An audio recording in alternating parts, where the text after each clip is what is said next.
Leero ku Lugonvu's show. Enze nako nnumira omukyala tannazaala mwana.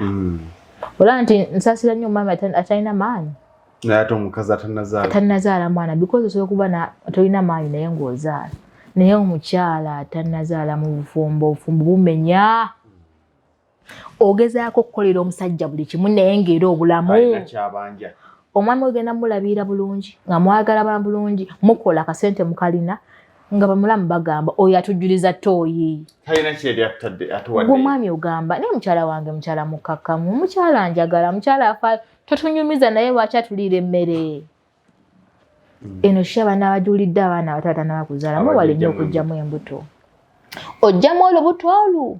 N'onoonya omwana ku nsi ya ddunnya eyo paka lw'ekyawo. Anti oba onoonya omwana oyinza otambula mu malyanga 10 nga bwe batozadde nga bagoba. Ate kafutane nga toli mukozi bafuutula bufuutuzi.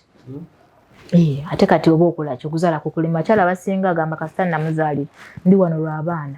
Twagamba reproductive age y'omukyala eri between 18 wano mu Uganda 18 and 35. Kasita osukka 35 nga tunazaala 18 and 35 chances z'okufuna embuto zibeera high. Chances z'okukuza omwana zibeera high. When you clock 35, waweze emyaka 35, the body itself egende weakening. Sende tuzaagala Mr. Lugonvu.